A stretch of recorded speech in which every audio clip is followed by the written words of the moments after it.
It was the 5th year of my marriage when I met my 18-year-old husband. He sized me up, a puzzled frown on his face. Why would I marry you 10 years from now? I asked him what he wanted to do. The young man, with an air of complete conviction, replied, get a divorce. The sooner, the better. I can't let my future self marry someone I don't love. I nodded, agreeing to his terms, and began to subtly distance myself from Matt. Until one day, I left work early and heard a violent brawl erupting from inside the house. Spreading rumors about me? You little punk, you think a 33-year-old me can't see through your 18-year-old schemes? A younger voice roared back, you're ancient. Why do you get to eat so well? The first time I saw Matt, I knew something was off. He was so young, too young. His first words stunned me. Who are you? Laura, I replied. Matt wore a casual hoodie and designer sneakers. The arrogance on his face seemed genuine, not a pretense. It was obvious. Either my husband of 5 years had de-aged, or this was his identical twin brother. I pondered for a moment, then pointed directly to our huge wedding portrait. As you can see, I'm married to you. Matt exploded. He shot to his feet, already showing the subtle bearing of someone used to authority. Married? To you? His tone dripped with disdain, his words laced with shock, his expression pure disgust. I subtly pulled my gaze away, calmly stating, it's my turn to ask questions. Matt seemed taken aback by my composure, visibly pausing. His eyes lingered on my face a little too long before he cleared his throat, rubbing his nose and looking away.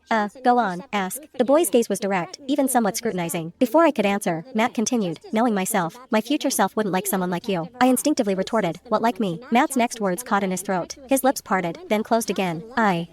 You're kind of flashy. Flashy? Me? Flashy? I had braced myself for him to call me ugly, or old, but flashy? Maybe I had been a little headstrong and bold in my youth, but ever since marrying Matt, I'd transformed into the perfect daughter-in-law, a pillar of refined grace. Flashy was the last word anyone would use to describe me now. My expression soured, and my pleasant tone vanished. So, what exactly do you want? Matt, seemingly oblivious to my change in mood, didn't miss a beat. At my question, he jumped to his feet, a strange mix of excitement and joy in his voice. Divorce, of course. Then, he added, almost as an afterthought, the sooner, the better. I can't bear the thought of my future self marrying a woman he doesn't love. I pretended to agree. The main thing was to stabilize this 18-year-old Matt first. I settled him in a small villa I owned, handing him a phone. You can reach me anytime, but you must not show yourself to the other Matt. The young Matt visibly scoffed. You care about him that much? I blinked. I don't want Matt knew him. So I had agreement, but young Matt had one condition. I was shocked. You want to hug me? Matt, as if stating the obvious, said, what's the big deal? You hug him all the time, don't you? I was a bit slow to react, struggling to keep up with a teenager's logic. But young Matt didn't wait. He simply pulled me into his arms. His hand on my waist felt incredibly warm. I squirmed uncomfortably, but Matt held me tighter. He seemed to take a deep breath, then slowly said, he's 33 now, isn't he? Does he smell like an old man? I bet I smell pretty good, right? He? Oh, older Matt. He's only 33, not 53, I murmured. Before I left, Matt frowned, reiterating, remember, divorce him quickly. I nodded dismissively, thinking to myself, he's you know. When I rushed home, older Matt had just finished showering. He stood leaning against the doorframe, a towel wrapped around his waist, a gentle smile playing on his lips as he tilted his head at me. Busy day? I nodded subtly, fabricating a quick excuse. My studio just landed a big project. It's been quite hectic. A simple exchange. After that, we both fell into a